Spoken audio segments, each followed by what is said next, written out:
entonces, a ver.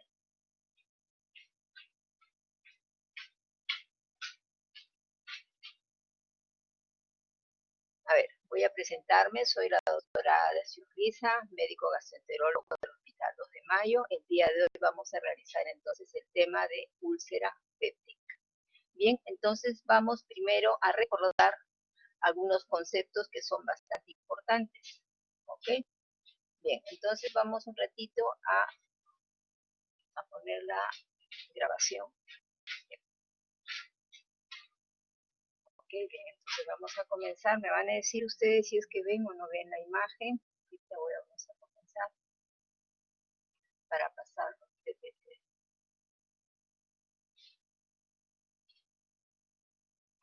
Bien, la úlcera péptica es una enfermedad pues muy común a nivel mundial. Su incidencia definitivamente ha disminuido debido al tratamiento que se da actualmente, ¿no?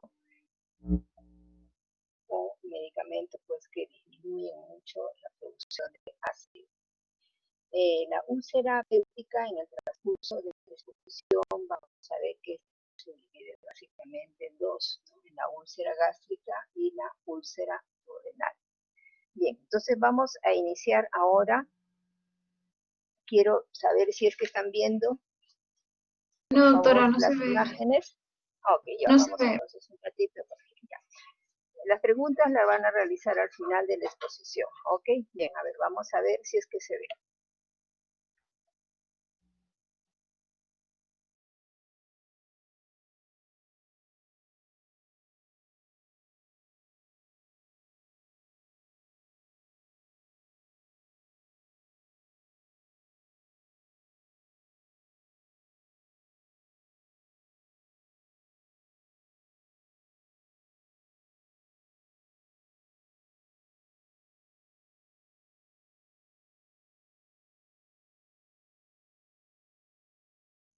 A ver, está cargando PPT. Les voy a pedir por favor que apaguen sus audios, ¿ya? Para que no se filtre. Okay, estamos.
Ok, ¿ven?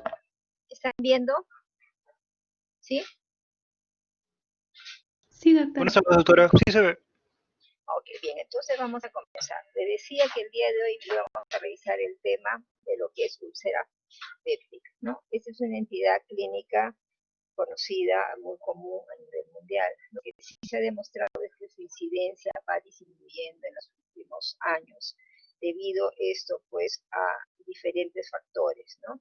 Como el conocimiento de lo que es el factor etiológico en sí, también ha disminuido la incidencia sobre los tratamientos preventivos, profilaxis que se da al paciente y la utilización de medicamentos que disminuyen enormemente la producción de ácido clorhídrico.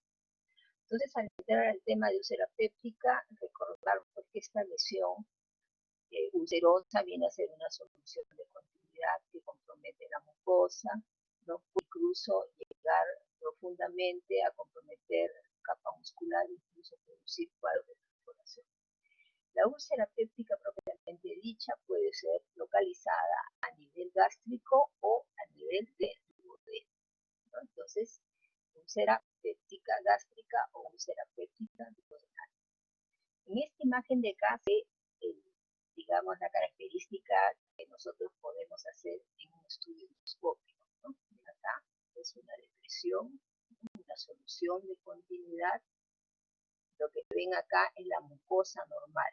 Esta lesión que ven acá es una úlcera, ven los bordes nítidos, claros, congestivos, y esta película blanquecina que ven acá es fibrina.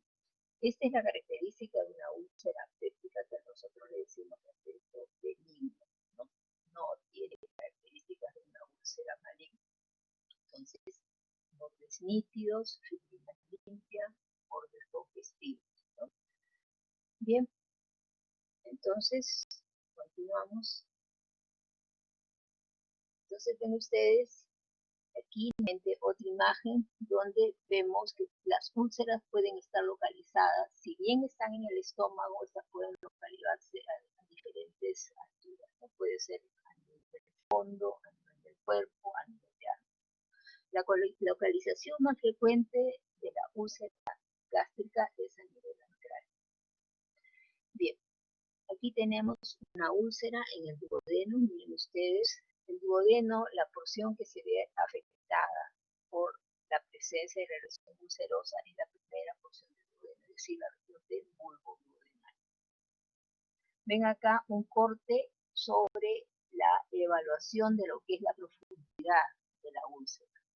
Esta solución de continuidad entonces compromete la región de la mucosa, sobrepasa la muscularis mucosae, puede penetrar a la submucosa y en caso de complicación muchas veces puede penetrar o llegar a perforar.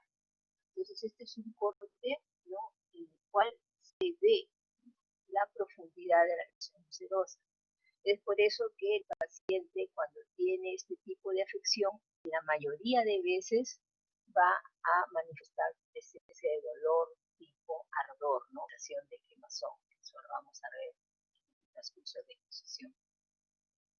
En esta imagen de acá quiero que, digamos, puedan diferenciar el concepto de lo que es una úlcera y el concepto de lo que es una erosión.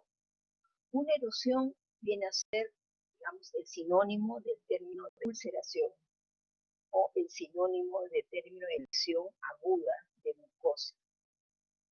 Esta lesión aguda de mucosa, ulceración o erosión también puede localizarse a nivel gástrico. De ahí el nombre de lesión aguda de mucosa gástrica o lesión aguda de mucosa gástrica. Al comenzar la exposición le dije que la úlcera se caracterizaba por ser una solución de continuidad pero muy profunda, ¿no?, que sobrepasaba la mucosa, podía incluso llegar a capa muscular y originar cuadros de complicación como perforación. En el caso de estos términos que les estoy mencionando, erosión, ulceración, lesión aguda, la característica es que esta lesión es muy superficial. Miren ustedes acá, solamente llega hasta muscular y mucosaria. Entonces la erosión es una lesión superficial que no sobrepasa la muscular y mucosaria. Las erosiones se caracterizan por cicatrizar rápidamente, en un promedio que les digo de 24 horas, 48 horas ya no queda nada, cicatriza completamente la lesión. ¿Por qué es importante mencionar esto? Porque las erosiones también pueden presentar sintomatología similar a una úlcera. Pueden también producir complicaciones. Dentro de las complicaciones que producen la enfermedad ulcerosa en la hemorragia, las erosiones también pueden condicionar el problema de hemorragia. A veces las erosiones, como en esta imagen, pueden comprometer un gran sector de la mucosa gástrica o incluso también la mucosa duodenal. Uno de los factores etiológicos más frecuentes en la formación de lesiones tipo erosión o ulceración, que no es lo mismo que úlcera, o lesiones agudas de mucosa, es que estas lesiones, como les digo, pueden presentarse con epigastralgia, náuseas, vómitos y hemorragia digestiva. Factores etiológicos en los casos de erosión o ulceración más frecuentemente está relacionado a la ingesta de antiinflamatorios. Entonces, cuando nosotros tenemos un paciente que llega a la emergencia por cuadro de hemorragia digestiva, tenemos que evaluar que el paciente esté hemodinámicamente estable y proceder a hacer el estudio endoscópico a la brevedad, justamente para localizar este tipo de lesiones. Porque como ya les he mencionado, estas cicatrizan rápidamente en un plazo de 24 a 48 horas. Si demoramos en hacerle el estudio endoscópico, no vamos a encontrar absolutamente nada. Entonces, esa es la importancia de hacer los estudios endoscópicos lo más rápido posible en aquellos pacientes que vienen por cuadros de hemorragia digestiva.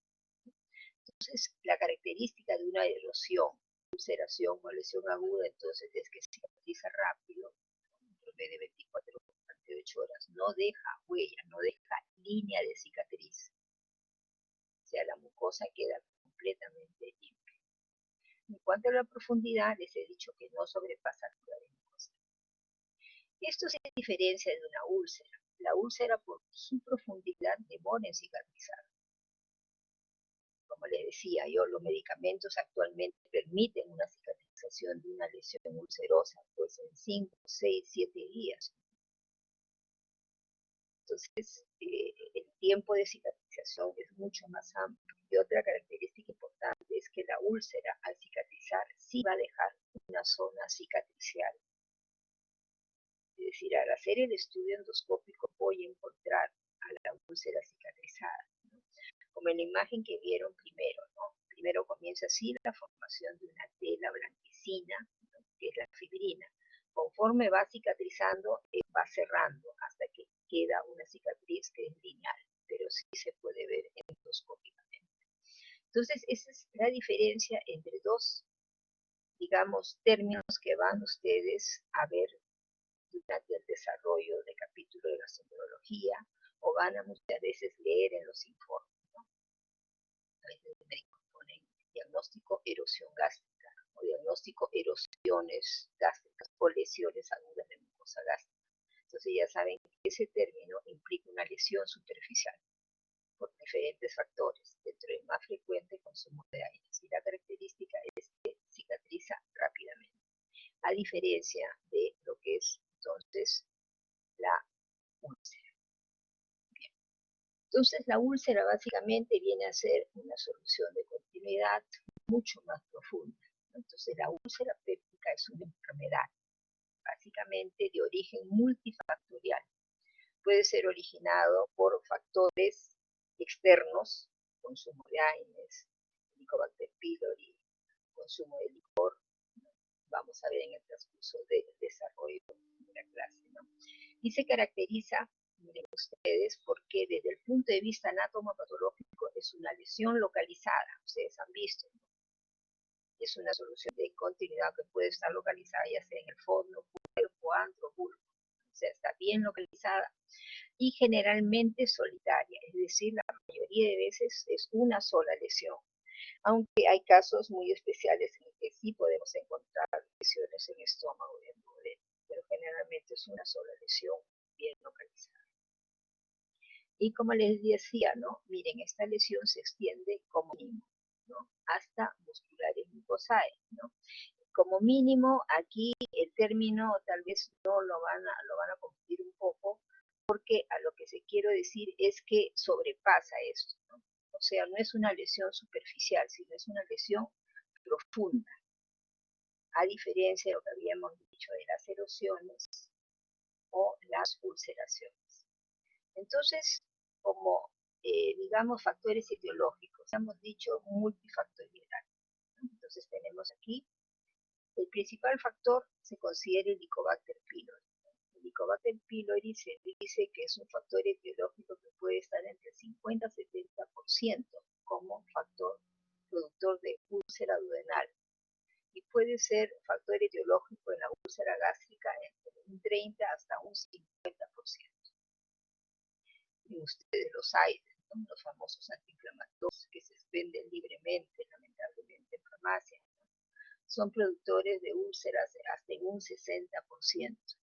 Se dice que los AINES son el factor etiológico más común de hemorragia digestiva que llega pues, a los diferentes centros hospitalarios.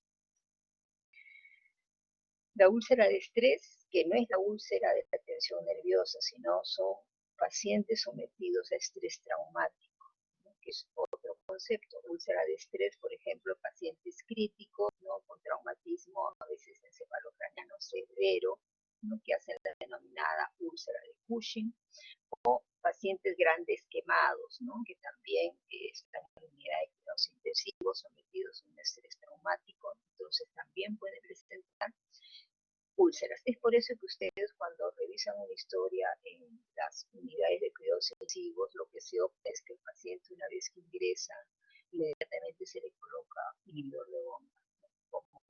como un medio protector de la mucosa, como vamos a ver posteriormente. ¿Qué otros factores de riesgo existen? Tenemos el consumo de tabaco, el consumo de licor. El tabaco se ha demostrado que disminuye la capacidad de cicatrización de la úlcera y está también relacionado a reactivación de enfermedad ulceropéptica. El licor actúa como una oxa directa de la mucosa gástrica, grupos sanguíneos O, grupos sanguíneos A. En el grupo sanguíneo A se ha visto que existe las personas que tienen, digamos, grupo sanguíneo A, se dice que tienen 3 a 4 veces mayor riesgo de presentar úlcera gástrica. En el grupo sanguíneo O se ha demostrado que la úlcera duodenal es mucho más frecuente en personas jóvenes. Entonces son factores a veces que hay que tener presente. De la misma manera, factores genéticos.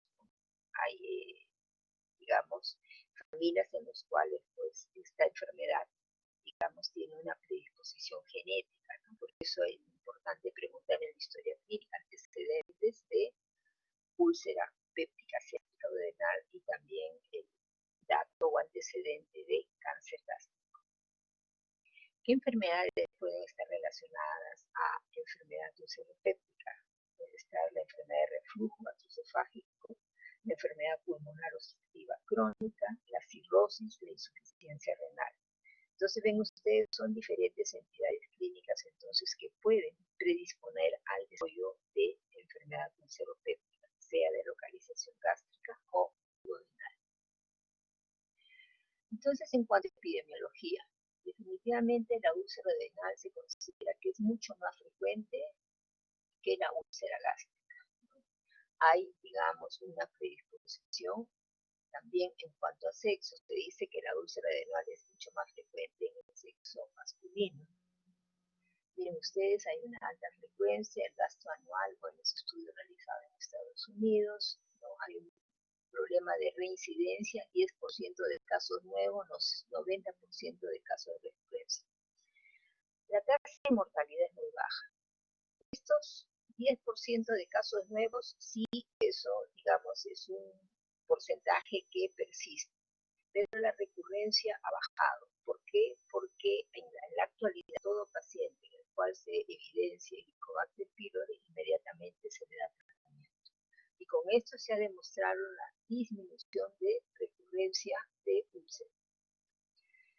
Bien, la úlcera duodenal es más común, miren ustedes los grupos etarios, entre los 25 a 55 años, ¿no? Miren, poblaciones jóvenes. A veces en la población jóvenes también existe el problema de que la úlcera duodenal puede ser asintomática. tenemos pacientes pues que debutan con hemorragia digestiva sin síntomas, y habíamos dicho que uno de los factores puede ser el grupo sanguíneo. Entonces pacientes jóvenes, ¿no?, que llegan a la emergencia por cuadro de hematemesis o melena, primera posibilidad, úlcera. Miren ustedes, la úlcera gástrica es mucho más común en personas mayores, de 40 a 70 años, es más frecuente en el sexo masculino y aumenta la prevalencia en la mujer después de la menopausia. Entonces ven ustedes, la úlcera renal definitivamente es mucho más frecuente. Se considera que puede ser asintomática en poblaciones jóvenes, entonces eso es un dato que hay que tener presente, porque puede debutar entonces como una complicación, es decir, llegar ya a un cuadro de hemorragia digestiva. Bien, entonces hemos hablado sobre las características más importantes, ahora vamos a hablar sobre la fisiopatología. ¿Por qué se produce la úlcera péptica? ¿Por qué todos no tenemos enfermedad ulcerosa? Se dice que para que no haya presencia de úlcera péptica tenemos nosotros que tener pues un equilibrio entre la resistencia de nuestra mucosa y lo que son los factores agresores. Aquí he mencionado al ácido, la pepsina, que son factores agresores endógenos. En esta balancita faltaría también colocar la bilis. Se ha demostrado que la bilis también es un factor agresor endógeno que puede producir lesión de la mucosa. A este platillo de factores agresores hay que sumarle lo que son factores agresores exógenos, es decir, lo que hemos estado mencionando antes, que son Helicobacter pylori, ingesta de AINES, consumo de licor, ¿no? Digamos, antecedentes de diferentes entidades que pueden entonces condicionar aumento de lo que son factores agresores. Entonces, no olvidarse que los factores agresores de la mucosa gástrica se dividen en factores endógenos y factores agresores exógenos. Factores agresores endógenos representados por el ácido, la pepsina y la bilis. Factores agresores exógenos están representados por todo lo que viene de afuera, Helicobacter pylori, aire, licor, tabaco. Entonces, son factores que van a entonces a, digamos, lesionar la mucosa gástrica. Pero nosotros tenemos pues resistencia en nuestra mucosa. Existen diferentes factores que van a hacer que haya un equilibrio constante de esto. Entonces, ¿por qué no todos desarrollamos la enfermedad úlcera péptica? Porque algunas personas desarrollan y otras no. Porque justamente se suma todo esto, ¿no? Lo que son factores agresores endógenos, factores agresores exógenos. Aquí también entra pues la predisposición genética, ¿no?, que puede cada uno tener. La resistencia en la mucosa básicamente está representada también por factores genéticos, ¿no? Hay mucosas gástricas que son moderales, que son mucho más resistentes que otras. Entonces, de la misma manera, aquí, digamos, la resistencia está representada básicamente, como vamos a ver, por lo que es la replicación celular, por lo que es la irrigación celular, por lo que es la producción de moco, por lo que es, digamos, el vaciamiento gástrico, ¿no? Un alimento cuando se retiene mucho tiempo también produce un proceso inflamatorio.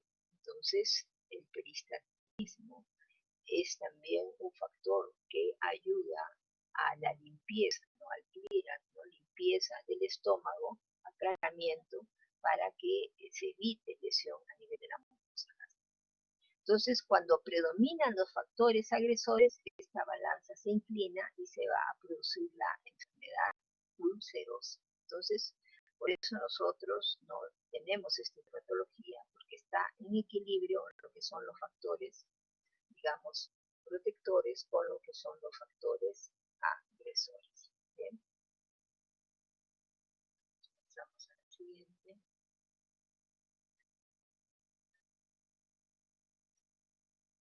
Bien. Aquí vamos a recordar lo que viene a ser la producción de ácido clorhídrico. El ácido clorhídrico definitivamente es uno de los factores más importantes de la mucosa. ¿A nivel de dónde se produce el ácido clorhídrico? A nivel de la célula parietal, ¿no? Entonces aquí tenemos una célula parietal representada entonces por sus receptores, ¿no? Receptores de la histamina, ¿no? Tenemos la acetilcolina, la gastrina, la histamina, ¿no? Entonces todo esto va a, digamos, a favorecer la producción de ácido clorhídrico, ¿no? Entonces, ¿por qué es importante mencionar esto? Porque ustedes dentro del tratamiento, cuando hablemos, vamos a hablar de los bloqueadores H2 de la histamina. Entonces, al hablar de los bloqueadores H2 de la histamina, sabemos que estos medicamentos van a actuar a este nivel, ¿no? Sobre este receptor de histamina, y va a bloquear la producción de ácido clorhídrico. Pero miren ustedes, quedan dos receptores más que van a seguir estimulando la producción de ácido clorhídrico, la acetilcolina y la gastrina. Entonces, ¿qué sucede? Los bloqueadores H2 actúan a este nivel. Tenemos entonces actualmente los inhibidores de bomba de protones, ¿no? Tan famosos, tan conocidos, tan preferidos por los pacientes, ¿no?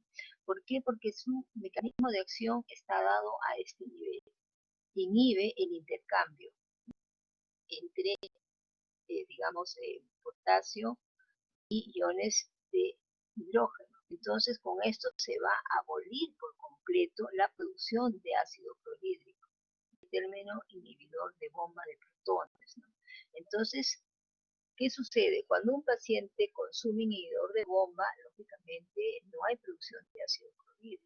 Entonces, el paciente va a sentir una mejoría rápida.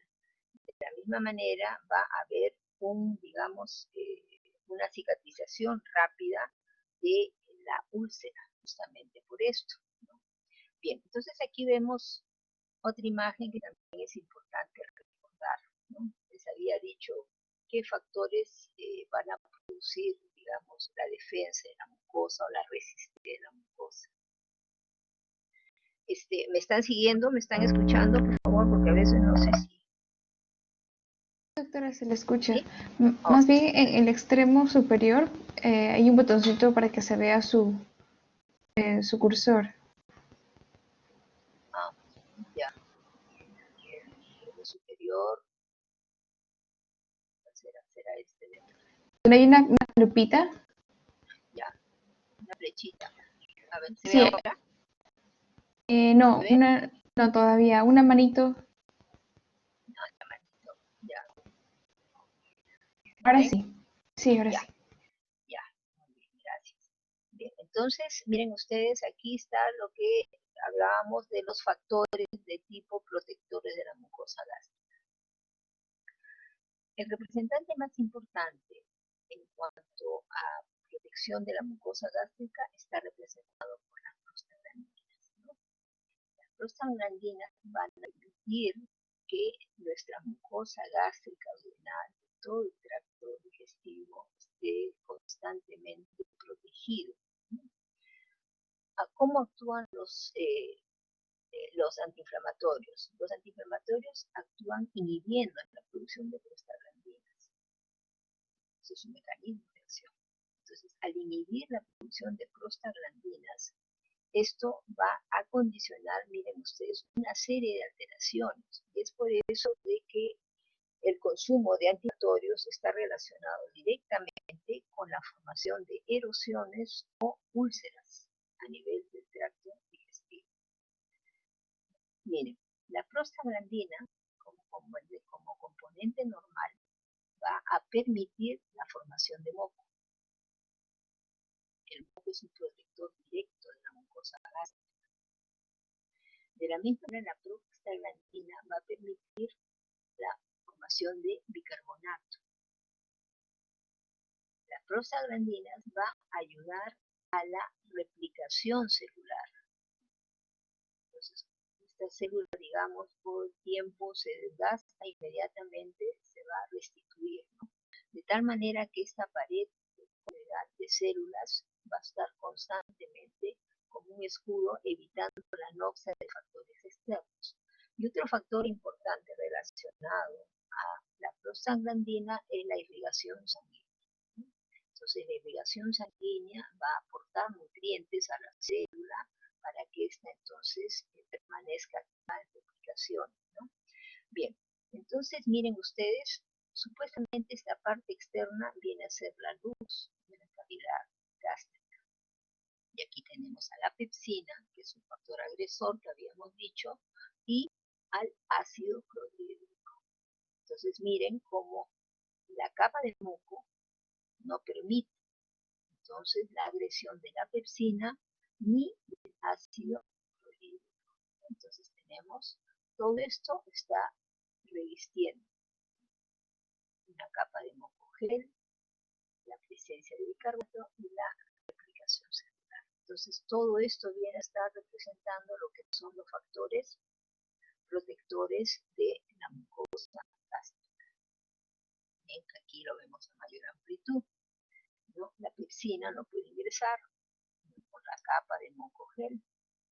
El ácido clorhídrico, ven ustedes, de la misma manera. Pero ¿qué sucede? Pasa el ácido clorhídrico porque hay una zona, digamos, del moco gel que logró atravesar. Ingresa e inmediatamente es capturada por el bicarbonato y descompuesto en agua y dióxido de carbono, de tal manera que no se produce entonces lesión a nivel de las células. Entonces ese es el estado normal, ¿no?, de defensa de nuestra mucosa, ¿no?, por la cual los diferentes factores agreden, ¿no?, porque estamos en un estado de balance constante. Bien, pero ¿qué sucede, digamos, si hay disminución en cuanto a la barrera de protección de la mucosa? Miren ustedes, que puede ser condicionado, pues ya hemos mencionado, por el consumo de aire. Sucede que, miren ustedes, la barrera de moco se pierde entre el pepsinógeno, entre el ácido, porque no hay adecuada producción de bicarbonato. El pH básicamente ya es ácido, ¿no?, y toda la, digamos, células que están revistiendo se van a dañar y de esta manera se produce la lesión ulcerosa. Entonces ven ustedes cómo el factor, digamos, protector de la mucosa es una barrera eficiente, ¿no?, que evita entonces el desarrollo de enfermedad ulceropéptica. Bien, ahora hablando de los síntomas. Los síntomas pueden ser poco específicos, como pueden ser síntomas muy característicos. Incluso les he mencionado que los pacientes jóvenes pueden ser asintomáticos y debutar ya como una úlcera complicada o hemorragia digestiva. Entonces, síntomas, puede haber un dolor o molestia, que generalmente el paciente lo va a referir en la región de epigastrio. Otro síntoma que puede manifestar el paciente es distensión abdominal, ¿no? Se le va a referir, doctor, siento que mi estómago está hinchado, ¿no?, constantemente, como y siento que es sumamente distendido y demora mi estómago, ¿no?, en normarse. Sensación de plenitud precoz, es aquel paciente que le va a referir que come poquito y siente como si hubiese comido un montón. No, doctora, no puedo comer, como un poquito y ya me siento lleno. A eso se denomina plenitud precoz. Pero ojo, la plenitud precoz o sensación de llenura precoz es un signo de que tener mucho cuidado, porque en los pacientes con cáncer gástrico es una manifestación bastante frecuente, la sensación de llenura, ¿no? La anorexia de la misma manera, ¿no?, la falta de apetito. Entonces el paciente no tiene deseo de comer. ¿Por qué? Porque justamente al ingresar el alimento le produce muchas veces molestia. Entonces el organismo rechaza el alimento. Es una manera de protegerse. Presencia de náuseas, presencia de vómitos. Bien, habíamos dicho que esta entidad clínica se puede entonces complicar, ¿no? Como hemos dicho, es una solución de continuidad, que eso que pasa por la mucosa, su mucosa, entonces puede producir problemas de sangrado. La forma de manifestación, eso ya lo han revisado ustedes o lo van a revisar, ¿no? Son lesiones que van a dar entonces hemorragia digestiva alta, es decir, van a debutar como melena, como hematemesis, ¿no?, y en casos muy severos incluso puede llegar a presentarse como hematoquesia. Entonces, un sangrado moderado a severo puede causar heces malosas negras, ¿no? Ese es el término de veneno. El sangrado también puede ocasionar anemia crónica, ¿no? A veces los pacientes llegan a la consulta porque tienen, digamos, sensación de distensión, pero al hacer el examen clínico vemos una palidez marcada, ¿no?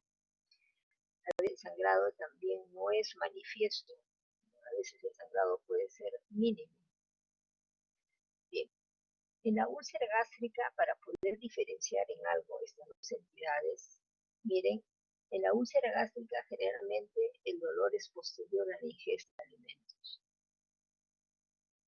Entonces el paciente rechaza comer. ¿Por qué? Porque sabe que al comer aumenta el dolor. Incluso el paciente tome alguna medicina, sí, doctor, estuve tomando mi antiácido, pero ahora siento que ni eso me hace efecto, ¿no? Entonces, primera posibilidad, una úlcera gástrica. ¿Por qué este dato es importante, ¿no? Ustedes han visto que en el capítulo de gastro se resalta mucho el hacer las historias clínicas completas, ¿no? Y cuando nosotros preguntamos a un paciente sobre síntomas de ardor, preguntamos la localización de la molestia, el tipo de molestia, con qué aumenta, con qué disminuye, ¿no? Entonces es importante preguntar al paciente, cuando usted ingiere alimento, ¿usted nota que el dolor aumenta o el dolor disminuye? De la misma manera hay que preguntar si el paciente, digamos, toma algo para disminuir el dolor y si el dolor le permite crear el sueño o lo despierta en la noche. Estos datos son sumamente importantes porque nos van a permitir diferenciar si estamos frente a una úlcera gástrica o una úlcera duodenal.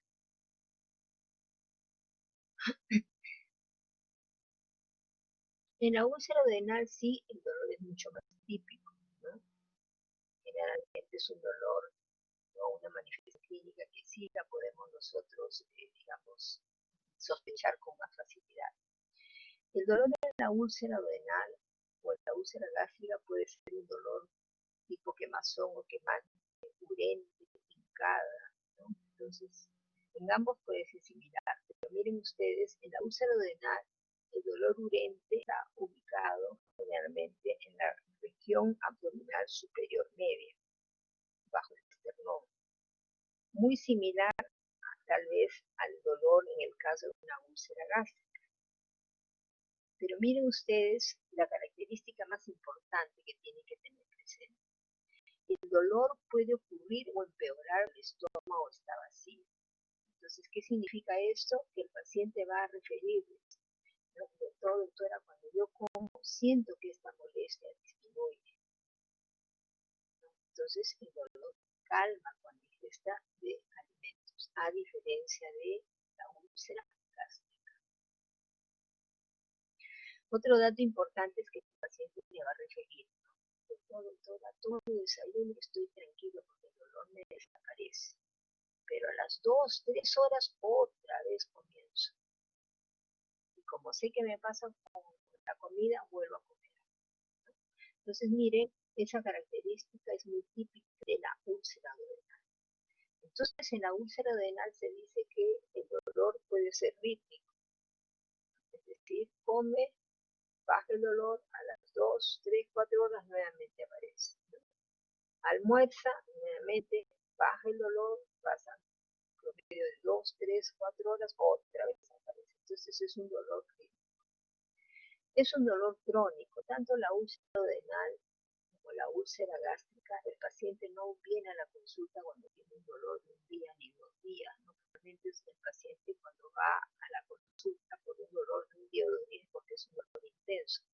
Este dolor es un dolor tolerable para el paciente. Entonces va a la consulta generalmente porque nota que a veces ya no puede comer, ¿no? Está bajando de peso, está muy puréxico, a veces la familia, ¿no? Le dice, está muy delgada, ¿hasta cuándo vas a estar así?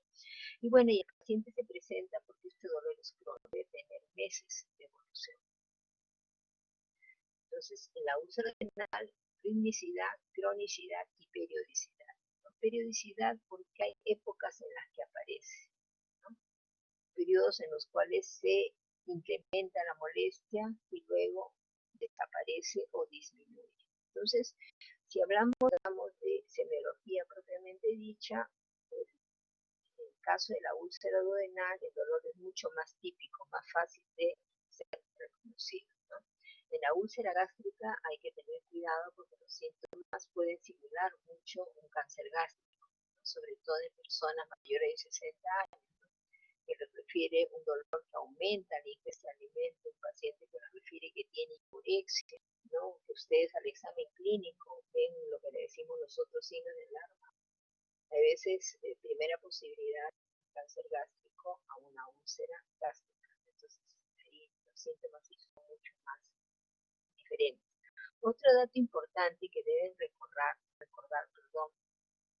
en la úlcera duodenal es que en la úlcera duodenal generalmente el paciente se despierta noche. Entonces también ustedes deben preguntar al paciente, ¿usted duerme tranquilo o el doctor lo despierta en la noche? Ustedes saben que en la noche pues tenemos un promedio de 4, 5, 6 horas que estamos durmiendo. Durante ese lapso pues la producción de ácido permanece. Entonces el paciente siente dolor, lo despierta. Entonces, ¿qué hace? Ingiere. Ustedes le van a preguntar, ¿y qué hace usted, señor, para calmar el dolor en la noche? Y el paciente ya sabe. Entonces le va a repetir que ingiere un alimento, toma un vaso de agua, incluso o leche, por lo cual es nota entonces que disminuye. Entonces ven ustedes cómo es la diferencia, ¿no? En cuanto a síntomas que me pueden a mí permitir la diferenciación de estas dos entidades. En cuanto al examen clínico, este generalmente es negativo en el caso del ulceroso no complicado. A veces dice que tiene dolor, nosotros presionamos y a veces no encontramos los signos, como que en algunos casos puede haber sí hiperestesia. Es decir, presiona y hay dolor, ¿no? Puede haber una hiperestesia en epigastrio y eso se puede encontrar tanto en pacientes con úlcera gástrica como con úlcera duodenal. El dolor puede situarse a la derecha de la línea media en un 20% de casos, ¿no? De los estómagos que tienen cierto grado de retencionismo, ¿no? Son estómagos con obstrucción pilórica, que eso vamos a ver posteriormente, que básicamente ya viene a ser una complicación, ¿no? Una úlcera localizada en región de píloro, ¿no? Puede originar cuadros de obstrucción y retención gástrica.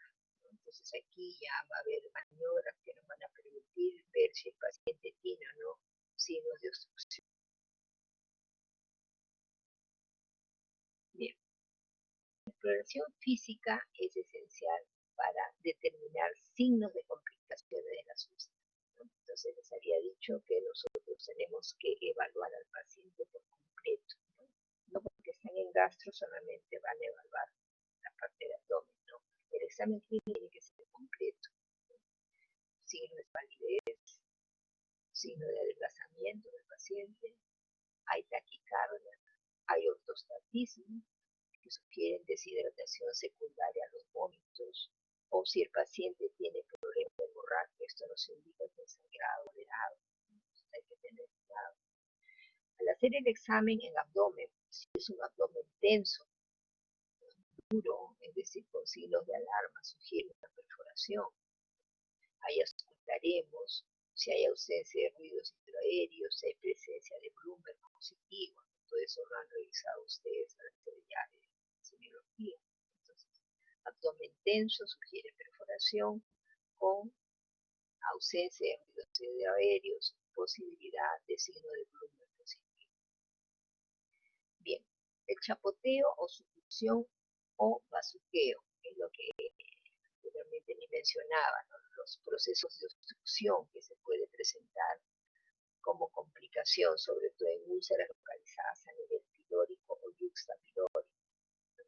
A veces estas úlceras cicatrizan y van cerrando el píloro. Ustedes saben que el píloro, ¿qué es? Es un esfínter real. Entonces, este esfínter, cuando la cámara gástrica se va a vaciar, se abre y permite que salga el alimento y pase al duodeno. Entonces, cuando hay una úlcera que está localizada a ese nivel, esta úlcera tiende a cicatrizar y va a producir acción del píloro. Entonces, ¿qué condiciona esto? Que se vaya reteniendo el alimento. Entonces, el paciente por eso también a veces tiene la sensación de pesadez, esa sensación de, digamos, limitar su alimentación porque tiene la sensación de un estómago lleno, ¿no? Entonces, de llenura precoz. El chapoteo básicamente es una evaluación que consiste en colocar al paciente, lógicamente, este en el punto dorsal y hacemos un movimiento, ya sea cogiendo la cadera del paciente o la parte inferior del tórax, se mueve al paciente y con el estetoscopio lo localizo a nivel de región de epigastrio y voy a sentir yo el movimiento de un líquido, ¿no? Es como si ustedes colocaran, digamos, el estetoscopio en un frasco con agua, ¿no? Sienten el borboteo. Entonces, eso indica retención gástrica y a eso se le conoce con el nombre de signo de chapoteo, succión o bazuqueo. Entonces, esto me indica retención gástrica y esto me hace pensar en obstrucción pilórica. Ahora, si yo tengo un signo de chapoteo, lógicamente, si tengo un cuadro clínico sugerente de una úlcera o antecedente de una úlcera, la posibilidad de ser una úlcera gástrica puede ser, pero no olviden que los cuadros de obstrucción o chapoteo o bazuqueo también pueden estar presentes en cáncer gástrico. Entonces ahí tal vez el paciente pues, se le verá adelgazado, pálido, ¿no? Signos donde me indican pues que su estado es mucho más comprometido, lo que me hagan pensar en la posibilidad de un cáncer gástrico como presunción diagnóstica diferente. Entonces, por eso les decía, ¿no? El examen clínico tiene que ser completo. Bien, en cuanto a antecedentes, los antecedentes personales y familiares son importantes ante la sospecha de una patología orgánica. Siempre es necesario preguntar antecedente de úlcera en la familia, ¿no? Úlcera gástrica, úlcera renal, antecedente de cáncer gástrico. Ya está estipulado que todo paciente, digamos, con antecedente de cáncer gástrico en primera línea, debe comenzar a hacerse los estudios de despistaje desde los 40. Entonces, es necesario preguntar sobre antecedentes familiares. Es necesario preguntar sobre antecedentes de consumo, determinados compuestos que pueden producir enfermedad ulceropéptica, como son el consumo de AINES. Todos los AINES tienen riesgo de formación de úlceras o lesiones agudas. El consumo de tabaco, antecedentes entonces de úlcera péptica y antecedentes de cáncer gástrico.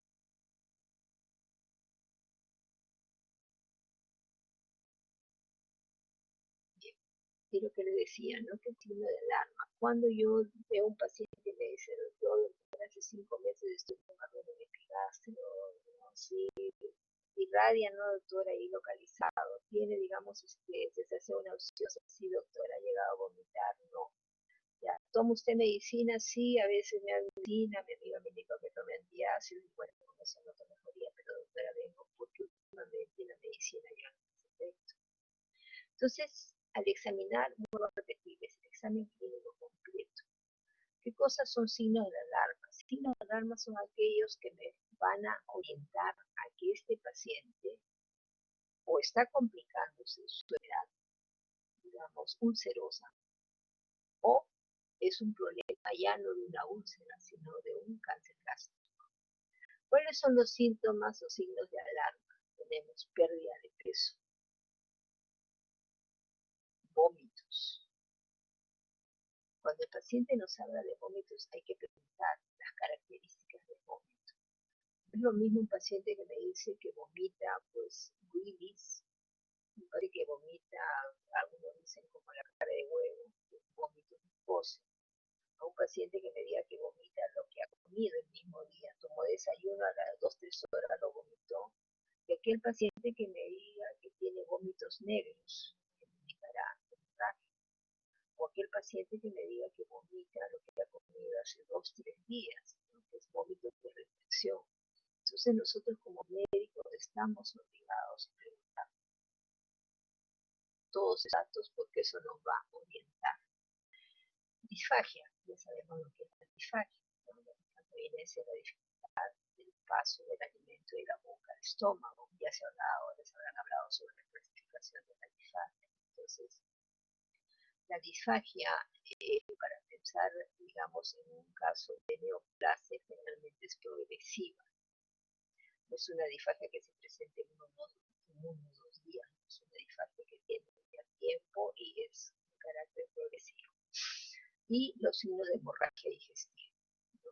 Puede ser hematomesis, puede ser melena, puede ser, en casos muy severos, incluso debutar como hematopesia. Generalmente son atendidos en emergencia. Al examen clínico, no olvidarse, ¿no? Hacer una buena evaluación para poder determinar la presencia de las melanomas. Todos estos signos de alarma, ¿por qué son importantes? Porque esto me hace a mí la presunción diagnóstica de que no puede ser solamente una úlcera, sino de repente es una úlcera complicada o es un cáncer. ¿Y por qué son importantes estos signos? Porque van a condicionar que el procedimiento endoscópico se haga lo más rápido posible, es decir, a corto plazo. Entonces tenemos que darle la facilidad de que este paciente se realice el procedimiento de endoscopía a la brevedad para poder tener el diagnóstico. ¿Cuáles son las complicaciones de la úlcera péptica? Tanto la úlcera gástrica como la úlcera duodenal pueden complicarse, ambas. ¿Cuáles son las complicaciones más frecuentes? La hemorragia y la perforación. Habíamos dicho que estas están directamente relacionadas a la ingesta de antiinflamatorios y este tipo de complicaciones también son más frecuentes en fumadores. Otra complicación que se puede presentar, aparte de la hemorragia y la perforación, es la penetración. ¿Qué cosa es la penetración? La penetración es aquella lesión ulcerosa que sobrepasa la mucosa, la submucosa, sobrepasa la muscular, llega hasta la serosa y puede perforar la serosa. Pero ¿qué sucede?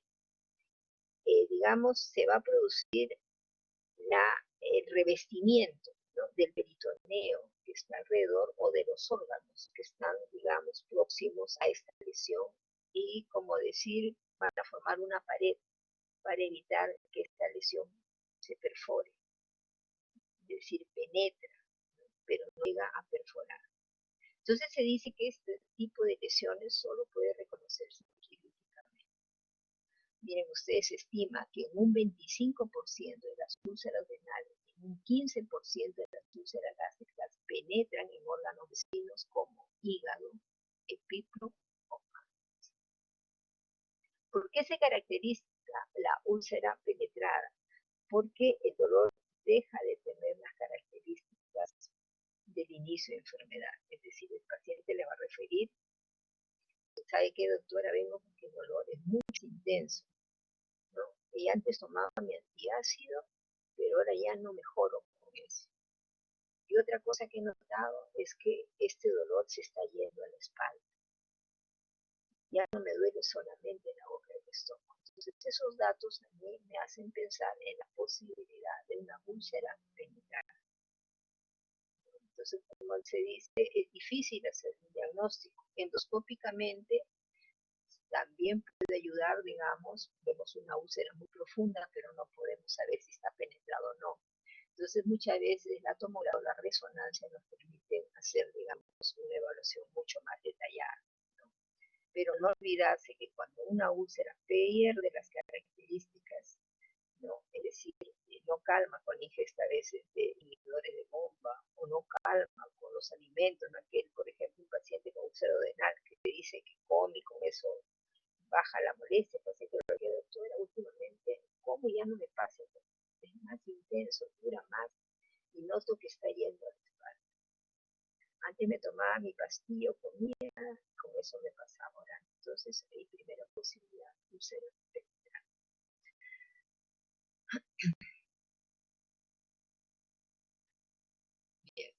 entonces no olvidarse las complicaciones. Bien, datos clínicos entonces para pensar en estas opciones son datos como la irradiación a la espalda o a otras áreas de un dolor previo más localizado. Lo que les había dicho, un paciente que decía que a un inicio le dolía la boca y el estómago, pero sabe que ahora me duele hasta la espalda. O dolores en otros sitios no localizados. Hay veces que va a referir, ¿sabe qué, doctora? Ya me duele hacia el lado derecho. Y lo que les había mencionado, ¿no? Pérdida del ritmo, ya es un dolor que ya es más prolongado, ya no calma con el seguimiento, ya no calma con la ingesta de medicamentos, ¿no? Entonces, ojo, eso indica que mi paciente se está complicando.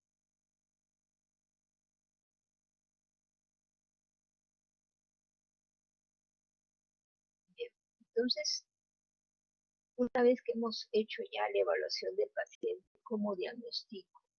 Ya tengo mi diagnóstico clínico, yo he examinado a mi paciente, tengo, como se dice, ya mi diagnóstico por síndromes, mi presunción diagnóstica. De ahí, ¿qué cosa voy a hacer para evaluar al paciente y tener yo ya mi diagnóstico definitivo? El diagnóstico de la enfermedad ulcerosa se basa entonces en la anamnesis, ¿no? El tipo de dolor, los antecedentes, ¿no? Luego tendremos el examen físico, veremos si hay signo de alarma o no. Mientras tanto, la confirmación diagnóstica requiere entonces de un método de diagnóstico. Hablo de un método de diagnóstico porque definitivamente la endoscopía es el gol estándar para diagnóstico de úlcera péptica, sea gástrica o sea duodenal. Es el único método que me permite a mí evaluar la característica de la úlcera y la toma de biopsia si es necesario. Existen métodos alternativos como son el método radiológico, que antes se utilizaba mucho, al paciente se le daba por papilla de vario y con eso se evaluaba las características de la úlcera. Se ha demostrado que su sensibilidad y especificidad es muy baja. Definitivamente la endoscopía es un método mucho más rápido, ¿no? En la actualidad ya a nivel nacional todos los centros hospitalarios disponen ya de equipo de endoscopía, ¿no? Entonces, ¿para qué someter al paciente a un estudio radiográfico si mediante una endoscopía yo puedo hacer el diagnóstico, ¿no? Entonces, no olvidarse también la presencia de Helicobacter pylori, ¿no? Helicobacter pylori es un factor importante, ¿no? Que es relacionado tanto a la úlcera gástrica como a la úlcera duodenal. Al hablar de procedimientos endoscópicos, básicamente la endoscopía es un procedimiento, digamos, sencillo, ¿no? Pero tiene también sus riesgos, ¿no? Es un procedimiento en el cual el paciente, según sus antecedentes, hay que hacer evaluaciones previas, ¿no? A veces, según el caso, pacientes portadores de cardiopatía se pedirá una evaluación, un riesgo cardiológico. Pacientes portadores de problemas de tipo, digamos, respiratorio, se puede pedir riesgo neumológico, ¿no? Y se procede a hacer luego el estudio de endoscopía, ¿no? Aquí se habla algo sobre el estudio de radiológico, ¿no? El estudio radiológico utilizando la papilla de Vario, donde se hace una secuencia de imágenes, y eso me imagino que han visto ustedes al hacer sus clases de radiología, ¿no? Definitivamente el medio de doble contraste es el que permite evaluar las características de la úlcera. Incluso radiológicamente también hay características que me permiten ver si esta úlcera tiene un aspecto benigno o maligno, ¿no? Pero todos estos conceptos han sido desplazados por la endoscopía, ¿no? Actualmente disponemos de equipos de muy alta resolución, con imágenes nítidas, ¿no? Con ampliación de imágenes de más de 100 veces, ¿no? Incluso en la actualidad ya trabajamos con equipos con cromoendoscopía digital, ¿no? Entonces, la ciencia va avanzando, la tecnología va avanzando, los conocimientos de medicina de la misma manera cada vez van variando, los métodos de diagnóstico, tratamiento. ¿Las úlceras deben de biopsiarse? Sí, es preferible biopsiar las úlceras gástricas. Las úlceras gástricas porque tienen riesgo de malignización. Aunque ahora ya con la cromoendoscopía incorporada esto está limitándose más, ¿no? Porque la cromoendoscopía nos permite ver si esa lesión es realmente, digamos, benigna o tiene signos de metaplasia o displasia para hacer controles posteriores. La úlcera duodenal, no. La úlcera duodenal no se biopsia porque su riesgo de, no malignización, sino riesgo de que sea una úlcera duodenal es bajísimo. Se dice que 1 en 10.000 endoscopías, ¿no? Y nosotros endoscópicamente conocemos cuando una úlcera duodenal tiene el aspecto de malignidad. En cambio, la úlcera gástrica lamentablemente puede tener un ciclo vital, es decir, de evolución, de cicatrización muy similar a una úlcera benigna. Entonces, la úlcera benigna y la úlcera gástrica pueden tener un ciclo muy similar, ¿no? Pero lógicamente las características endoscópicas varían, ¿no? Y más ahora con la endoscopía incorporada nos permite detectar mucho más a tiempo estas lesiones en etapas tempranas. Bien, en cuanto a tratamiento, el tratamiento, miren ustedes, de la úlcera básicamente tiene el objetivo de restablecer el equilibrio de la mucosa gastrodenal rota. Ya habíamos dicho que esto puede ser producido por diferentes factores, el ácido clorhídrico, la pepsina, la bilis, ¿no? El reflujo biliar puede condicionar agresión de la mucosa gástrica. Medicamentos, habíamos dicho, la presencia o consumo, perdón, de antiinflamatorios y Helicobacter pylori. Entonces, estos factores van a condicionar lesión de la mucosa. Y habíamos hablado de factores protectores. Muchas veces puede haber disminución de nuestros factores protectores, ¿no? Hay una poca secreción de moco, no hay una buena producción de bicarbonato, y esto está condicionado muchas veces por la disminución de prostaglandina. Y habíamos dicho que uno de los factores más importantes era el consumo de antiinflamatorios no esteroideos. Por eso se dice que los antiinflamatorios no esteroideos más Helicobacter pylori suman más del 90% como factores etiológicos de enfermedad ulcerosa. Les había dicho yo en un inicio que los casos de enfermedad ulceropéptica tienden a disminuir, justamente porque se ha demostrado que dando tratamiento erradicador para Helicobacter pylori se disminuye la posibilidad de reactivación de lesión ulcerosa. Bien, todos los conceptos van cambiando, ¿no? Y si nosotros cogemos un libro antiguo de medicina, vamos a ver pues que el tratamiento de una enfermedad ulcerosa era completamente diferente, ¿no? Hasta hace años, pues van a leer ustedes, a los pacientes se les daba pues diferentes tipos de compuestos, incluso dietas, ¿no?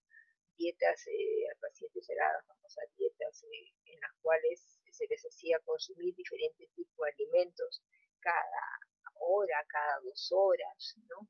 Entonces, todo esto ha ido cambiando. Luego comenzaron a aparecer los medicamentos, ¿no? Los primeros que se utilizaron fueron los bloqueadores histamina H2, ¿no? Tenemos pues la famotidina, la ranitidina, la cimetidina, que fue uno de los primeros que se comenzó, que estuvo en boga pues hará unos 30 años, ¿no? Todo el mundo recetaba y tomaba cimetidina, pero se fue descontinuando por los efectos secundarios que tenía, ¿no?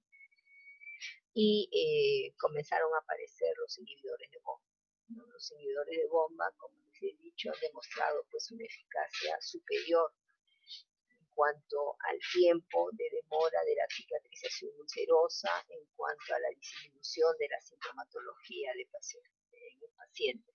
Se siente mucho mejor. Cuando ustedes le dan un omeprazol, está feliz, ¿no? Cuando le dan ranitidina, el paciente dice, no, doctora, pero me sigue doliendo, no siento mejoría, ¿no? Entonces, hay que educar al paciente, ¿no? Porque porque si bien los inhibidores de bomba son medicamentos que disminuyen la sintomatología, también tienen sus efectos secundarios, ¿no? Entonces el paciente no puede ser dependiente de un medicamento si no lo necesita. La utilización de inhibidor de bomba es básicamente para favorecer la cicatrización. Está indicado tratamiento con inhibidor de bomba, digamos, por larga data, sí, en algunos casos, ¿no? Por ejemplo, en la esofagitis de reflujo, que ya les he dicho, ¿no? Se puede utilizar incluso en dosis mucho más elevadas, ¿no? En pacientes portadores de lesiones ulcerosas, generalmente lo que hacemos es controlar lo que es la activación, es decir, se va a producir la cicatrización y ya el paciente tiene que cambiar la medicación, ¿no? Los inhibidores de bomba, vuelvo a repetirles, tienen efectos secundarios. Bien, entonces se dice pues que durante las 3 últimas décadas del siglo hubo una gran revolución en el tratamiento sintomático de la úlcera. Innumerables medicamentos han sido empleados en la terapia ulcerosa, son clasificados como antisecretores, como inhibidores de bomba de protones. Las prostaglandinas también han sido utilizadas, sucralfato y antiácidos. Entonces todo esto va cambiando. Las terapias también van cambiando según los hallazgos, según los descubrimientos, ¿no? Hasta hace 30, 40 años, pues pensar en que una úlcera la ibas a tratar con antibiótico era algo que a nadie se le hubiera ocurrido, ¿no? Pero cuando comenzó a demostrarse la presencia del Helicobacter pylori como factor, productor de gastritis, de úlcera, ¿no? Había científicos que eran un poco reacios, ¿no?, al tratamiento y continuaban con el tratamiento con inhibidores de bomba, los sulfatos, antiácidos. Pero ¿qué sucedía? Se demostró que estos pacientes cicatrizaban la úlcera, sí, sentían mejoría, pero al cabo de un año nuevamente se reactivaba, ¿no? Entonces, cada reactivación de úlcera conlleva riesgos en el paciente, ¿no? Riesgo de hemorragia digestiva, ¿no? Una hemorragia digestiva, según las características, puede ser leve, moderada, severa y poner en riesgo entonces la vida del paciente. Entonces, son, digamos, circunstancias en las cuales el médico tiene que pensar, ¿no?, que puede presentar este tipo de complicación, una enfermedad ulcerosa no bien tratada. Entonces, lo que se hace en la actualidad es que si yo tengo un paciente en el cual le he encontrado lesión ulcerosa y en la biopsia se ha encontrado presencia de Helicobacter pylori, primero erradico el Helicobacter pylori. Una vez que he erradicado el Helicobacter pylori, seguiré con tratamiento sintomático, es decir, si el paciente sigue con ardor, pesadez, eructos, trataré de continuar con la medicina, pero voy descontinuando el uso de inhibidores de bomba de protones, ¿no? Entonces ven cómo va evolucionando entonces todos esos conceptos, ¿no? Antes a los pacientes les daban unas dietas terribles, ¿no?, para tratar de aminorar las molestias. Bien, entonces hay que definir que a pesar que los fármacos descritos en la terapia sintomática son eficaces para aliviar el dolor y cicatrizar la lesión ulcerosa, estos son incapaces de mantener la úlcera cicatrizada.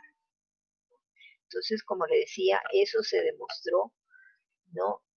Y al utilizar el tratamiento para erradicación del Helicobacter pylori, sí se lograba entonces una curación efectiva de la lesión ulcerosa. Entonces había disminución de los riesgos de reactivación. Entonces ven cómo va evolucionando los conceptos, cómo va cambiando el concepto. El tratamiento del Helicobacter pylori, eso también ustedes ya lo han revisado, creo. El Helicobacter pylori se encuentra asociado, miren ustedes, en el 95 a 100% de úlcera renal, ¿no? Otros estudios dicen de 50 a 70%. La úlcera gástrica es menos, de 80 a 90, otros estudios dicen que va de 30 a 50, ¿no? Y entonces el Helicobacter pylori está entonces fuertemente ligado a la presencia de enfermedad úlcero-péptica, sea gástrica o sea duodenal. De ahí la importancia del tratamiento tratamiento. En cuanto a tratamiento para el Helicobacter pylori, ustedes saben que se utiliza pues el tratamiento triple, el tratamiento cuádruple. Antes dábamos tratamiento por 15 días. En la actualidad el tratamiento solamente es de 10 días, ¿no? Se quiso hacer tratamiento de 7 días, pero se demostró que como el tratamiento de 7 días no se producía una erradicación eficaz de Helicobacter pylori. Bien, entonces la erradicación de la bacteria reduce marcadamente la tasa de recurrencia, aumentando la tasa de cura de la enfermedad. La población libre de infección por Helicobacter pylori se ha demostrado que no desarrolla úlcera. Eso es un dato importante.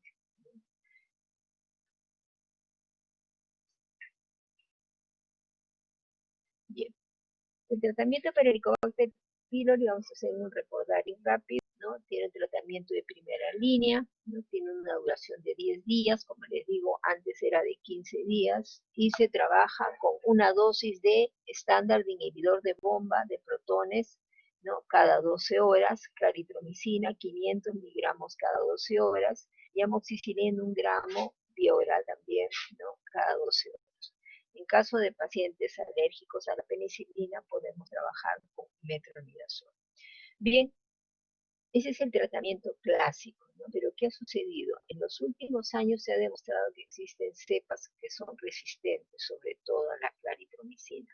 Entonces se dan diferentes tipos de alternativas terapéuticas, ¿no? Eso ya es, ustedes lo han revisado, creo que ahí ya no vamos a detallar más. Entonces, la terapia tiene que ser completa, mínimo 10 días. ¿Existe lo que es terapia quirúrgica? Sí. La terapia quirúrgica está determinada sobre todo para pacientes en los cuales se presenta complicaciones. Miren ustedes, la aparición de poderosas drogas inhibidoras de la secreción ácida, antagonista de los receptores H2, inhibidores de bomba, están asociadas a una erradicación eficaz de Helicobacter pylori. Pero existe la posibilidad de tratamiento quirúrgico pese a eso. Por ejemplo, ¿en qué casos yo pienso en posibilidad de tratamiento quirúrgico? ¿No? Básicamente en casos en los cuales las lesiones ulcerosas se han complicado. Habíamos dicho que las complicaciones de la lesión ulcerosa eran hemorragia, perforación, obstrucción o penetración. Penetración no finca porque ya les he dicho que generalmente es un hallazgo quirúrgico. Un paciente que va a ser operado a veces por otro motivo, encuentran pues ahí que signos de que ha tenido una úlcera penetrada. Es muy raro que se haga un diagnóstico en etapa de úlcera penetrada, pero mediante los métodos modernos no se puede utilizar la tomografía, la resonancia, ¿no? La endoscopía sospechamos de una úlcera penetrada cuando es una úlcera muy profunda, ¿no? Y sobre las características de la molestia. Bien, entonces en la actualidad tenemos nosotros las indicaciones de tratamiento quirúrgico. ¿Cuáles son las indicaciones de tratamiento quirúrgico? Básicamente hemorragia, perforación y obstrucción. Aquí también quiero yo entrar a hablar tal vez un poco sobre lo que es endoscopía terapéutica. En la actualidad, pues, la endoscopía terapéutica conlleva a que, digamos, el riesgo de que el paciente sea sometido a una intervención quirúrgica abierta ha disminuido. Mediante el endoscopio tenemos la facilidad de realizar terapia de hemorragias digestivas, ¿no? Inyectoterapia, escleroterapia, colocación de clips al plasma, ¿no? Entonces es muy difícil que una hemorragia digestiva por una úlcera, sea gástrica o duodenal, digamos, no se logre cohibir por método endoscópico.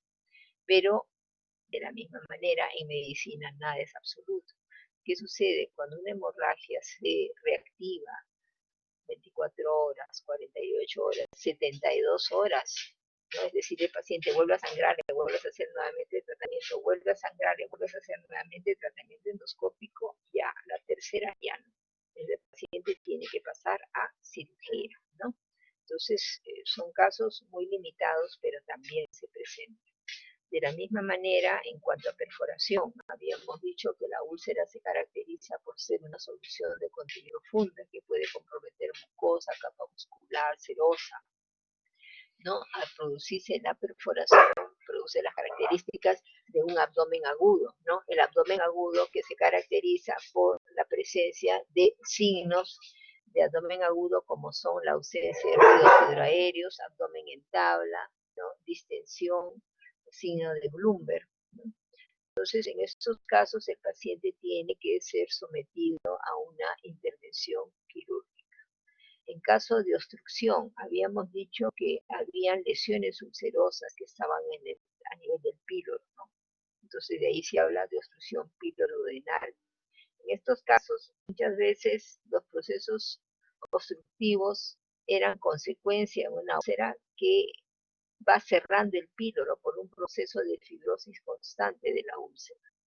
Pero ¿qué sucede? En la actualidad también mediante métodos endoscópicos podemos hacer la dilatación de obstrucciones pilóricas. En casos de perforaciones pequeñas en las cuales no haya evidencia de compromiso mayor en el paciente, también se puede hacer la sutura, bueno, no es el término de sutura, sino cierre endoscópico de la perforación mediante la utilización de clips. Entonces ven ustedes cómo la tecnología va, digamos, también poniéndonos en disposición una serie de accesorios, una serie de maniobras que tiene que aprender el médico a manejarlas para solucionar los casos en el paciente. Bien, entonces nuevamente hablamos de la terapia quirúrgica. La hemorragia presenta, miren, resolución clínica cerca del 80% de los casos, ¿no? En estos casos podrá requerir entonces tratamiento endoscópico, siendo observado el éxito terapéutico en el 90 hasta el 95% de casos, ¿no? Generalmente los pacientes con úlcera sangran porque los vasos, ¿no?, a los que perfora esta lesión son vasos grandes, ¿no? Entonces puede producir cuadros de hemorragia, como les decía, de leve a severa que compromete la vida del paciente. Entonces nosotros entramos con el endoscopio, localizamos la úlcera y procedemos a hacer, según las características, escleroterapia, inyectoterapia, colocación de algún plasma o colocación de expo. Pero les he dicho que lamentablemente a veces el paciente resangra a las 24 horas, volvemos a ingresar con el equipo. Resangra a las 48 horas, volvemos a ingresar con el equipo dándole alguna alternativa de tratamiento endoscópico. Porque para un tratamiento quirúrgico hay pues lógicamente que abrir, no hay que hacer una laparoscopía, hay que abrir la cavidad gástrica o renal, ¿no? Entonces los riesgos de mortalidad en un paciente son altos, en cambio en una endoscopía lógicamente esos riesgos son mucho menores, ¿no? Pero siempre existe la posibilidad muy baja, menos del 5%, de que el paciente no logre cohibir el problema de la hemorragia y tenga que ser sometido a una intervención quirúrgica.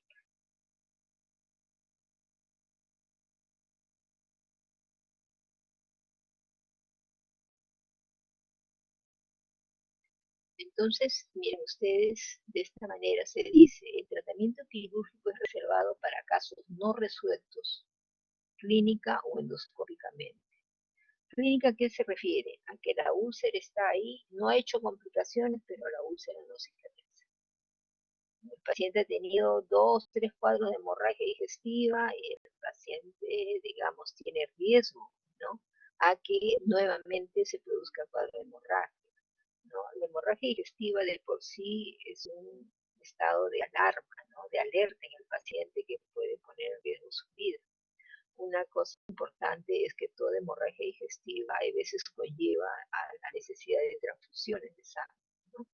Entonces esto se ha visto en países desarrollados, ¿no? Las transfusiones de sangre casi ya no se utilizan por el riesgo de transmitir diferentes tipos de enfermedades, ¿no?, sobre todo en los periodos que decimos nosotros periodos de ventana. En periodo de ventana te sale la muestra de sangre negativa, ¿no? Entonces en la actualidad digamos, un paciente que tiene esa característica de una úlcera no resuelta, un paciente crónico que no obedece al tratamiento y que continuamente sale preferible que recupere.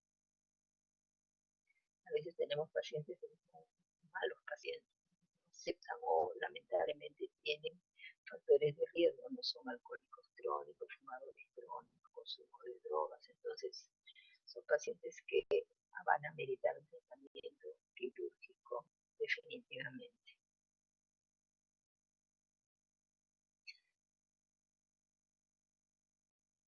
Bien, la perforación corresponde, miren ustedes, ya hemos hablado de hemorragia, la perforación corresponde a más del 50% de complicaciones de la enfermedad ulcerosa. O sea, puede perforarse, sí, en un porcentaje relativamente alto. Cerca del 60% de estas se localiza en el duodeno y pueden abrirse a la cavidad libre o ser obstruidas por vísceras adyacentes a una úlcera penetral. La indicación quirúrgica se impone en casos de evolución a peritonitis, constituyendo una urgencia médica. Entonces, la perforación es una complicación que se puede presentar ya sea en la úlcera gástrica o en la úlcera renal. En la perforación, pues, al igual que en la penetración, la úlcera pierde las características típicas, ¿no? No calma con el alimento, no calma con la medicación, su característica de localización e irradiación cambia.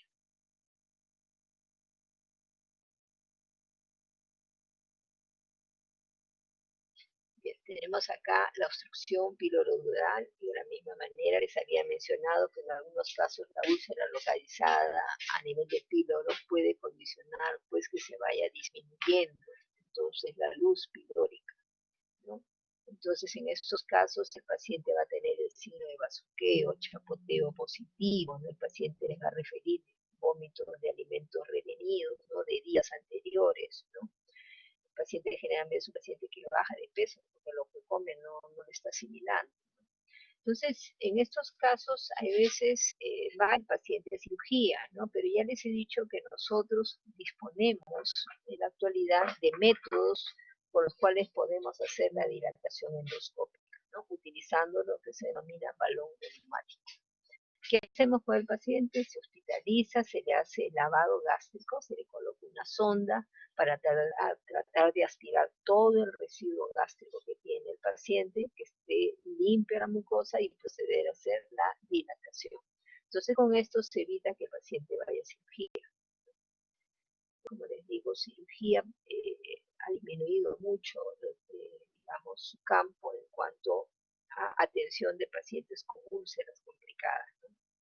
Hasta hace pues, 40, 50 años, el paciente con úlcera ya era candidato a cirugía, ¿no? En la actualidad es rarísimo, muy raro que un paciente vaya a cirugía. Y ven ustedes cómo va evolucionando entonces los conceptos de lo que es endoscopía terapéutica, ¿no? Bien, entonces aquí tenemos la intratabilidad clínica, lo que les había dicho, ¿no? Un paciente, un mal paciente, ¿no? Que no responde, digamos, al tratamiento indicado, ¿no? Entonces, ese tipo de pacientes, lamentablemente, hay que hacer tratamiento quirúrgico, ¿no? Son la mayoría de veces pacientes portadores, lamentablemente, de enfermedades psicóticas, no son fumadores, bebedores empedernidos, ¿no? Entonces, sabemos que ese paciente no va a aceptar el tratamiento. Sabemos que ese paciente no va a cumplir con el tratamiento erradicador de hemorragias.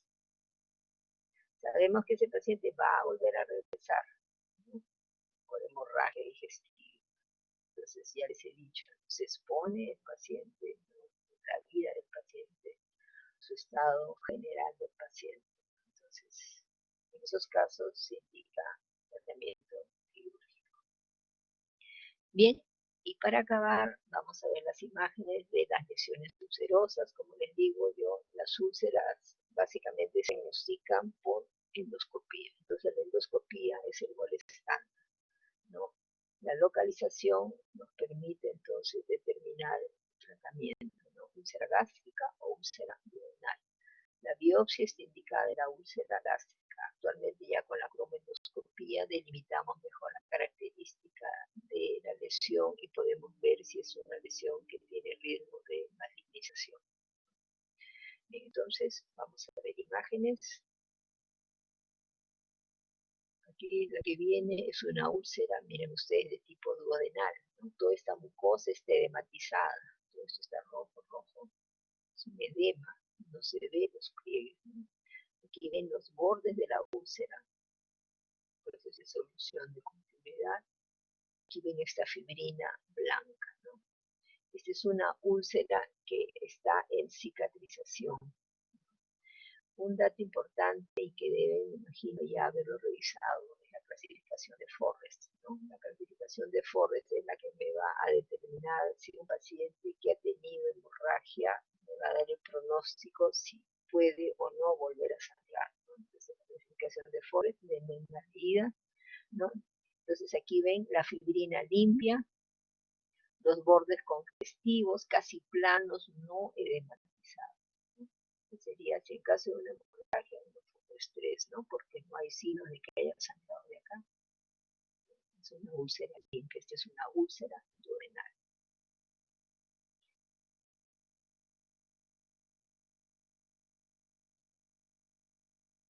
Y aquí tenemos una úlcera gástrica, ¿no? Estos son los pliegues de la mucosa gástrica. Aquí estamos en región proximal. Tenemos acá, entonces miren ustedes, esta es una úlcera profunda, ¿no? Los bordes también congestivos, miren acá, a esto se denomina, es una mucosa muy larga, no friable, ¿no? O sea, pega el equipo rosa, inmediatamente comienza a sangrar. Y miren acá, esta fibrina, a diferencia de la otra, es una fibrina sucia, una fibrina negra, ¿no? Los bordes están bien precisos, el edema es marcado. Como es una úlcera gástrica, tenemos que hacer el diagnóstico diferencial con cáncer gástrico. Bien, creo que esa es la última, sí, es la última diapositiva. Acabamos la exposición, no sé si tendrán alguna pregunta.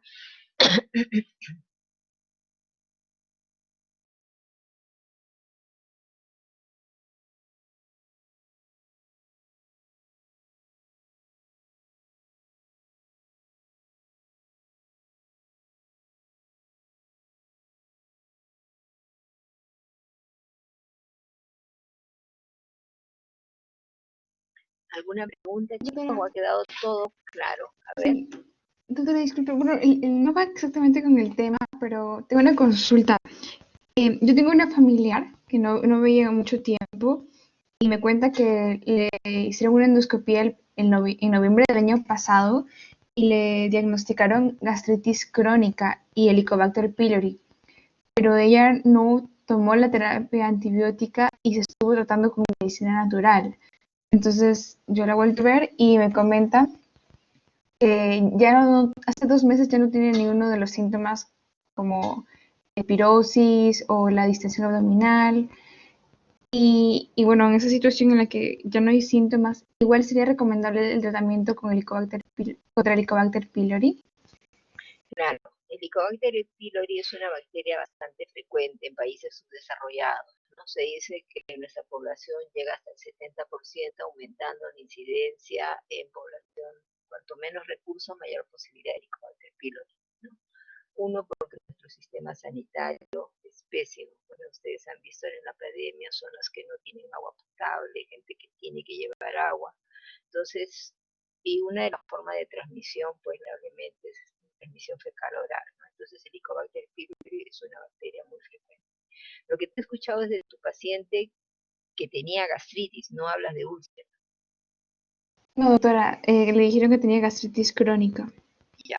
Entonces, la gastritis crónica es una afección. En ella hay que ver si hay antecedentes familiares de cáncer gástrico, ¿no? Eso es un dato importante. Ahora, si quieres ver si hay presencia o no de Helicobacter pylori, lo que se le puede hacer es el test de aliento si es que ella no tiene, digamos, antecedentes familiares y no tiene síntomas. Otro dato importante es que también en el caso de la paciente, digamos, si en endoscopía endoscopía que le han hecho, le han encontrado lo que nos denominamos nosotros signos de lesiones precancerosas, ¿no? Es decir, metaplasia, atrofia, ¿no? Entonces todo eso hay que ir evaluando. Si la paciente tiene atrofia, áreas de metaplasia, es preferible, y hay antecedentes familiares, es preferible que se repita. ¿Qué edad? Tiene 42.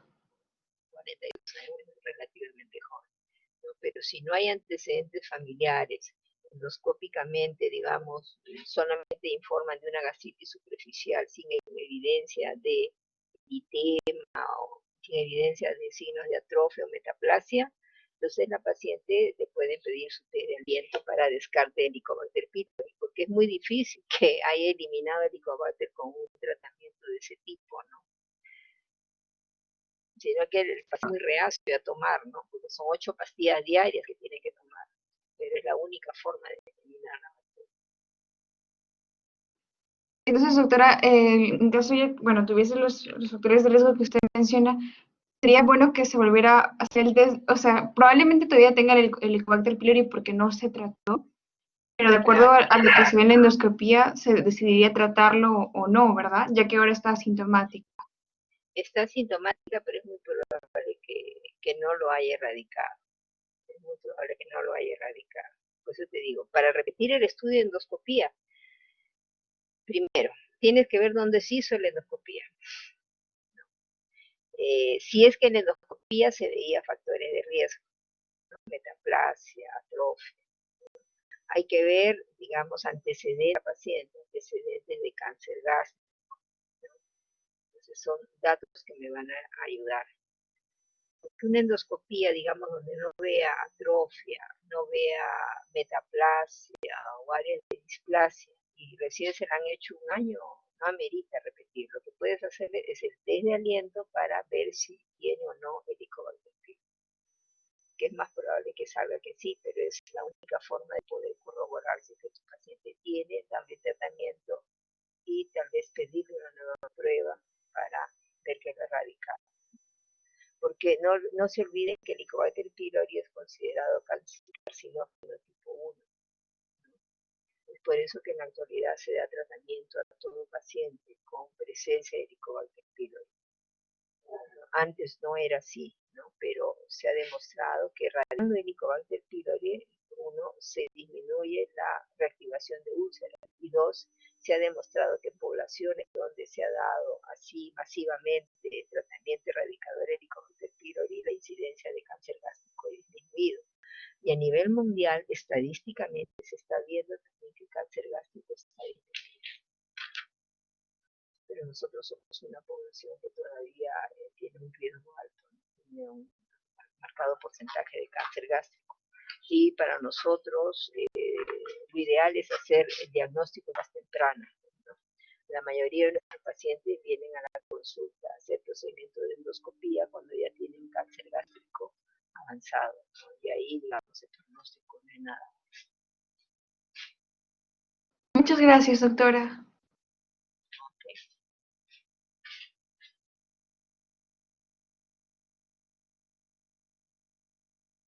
Ok, bien, ¿hay más preguntas?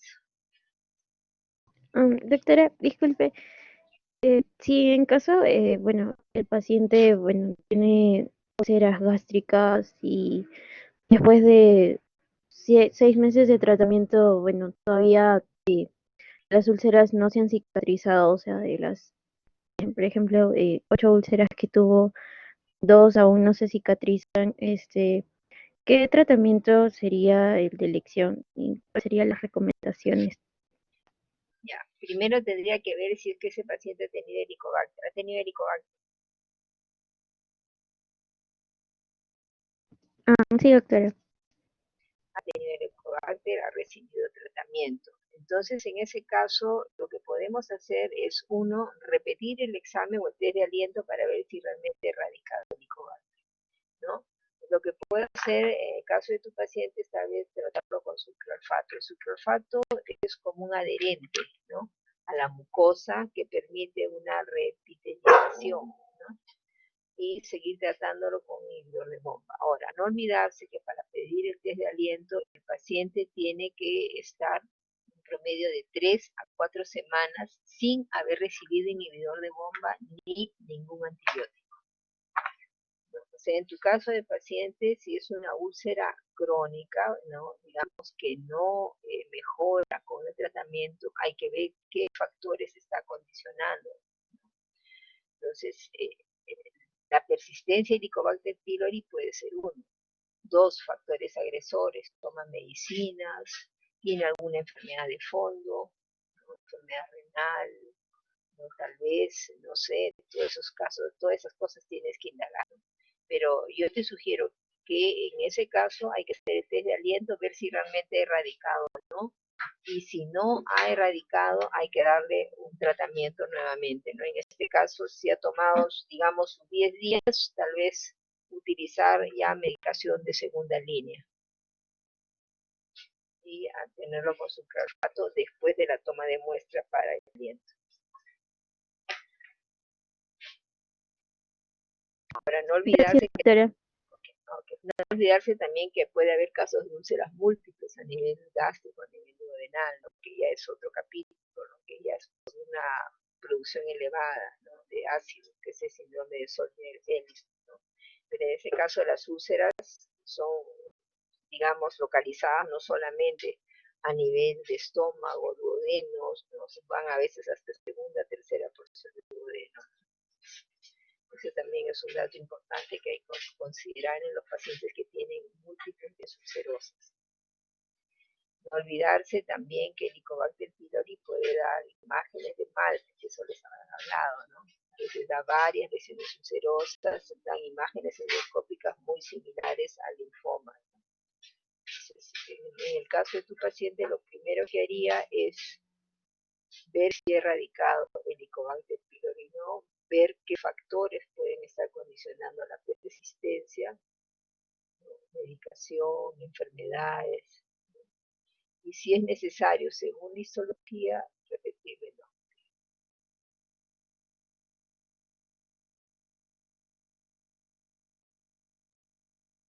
¿Okay? ¿Alguna pregunta más?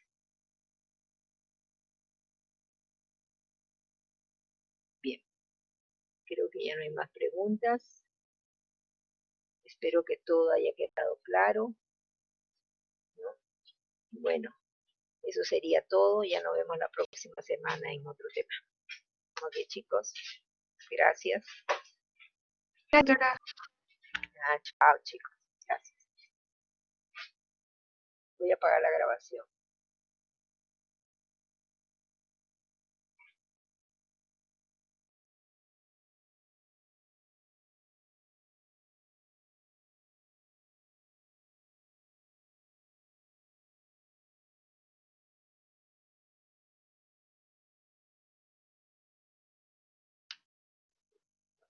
Doctora, no se olvide parar la grabación, por favor.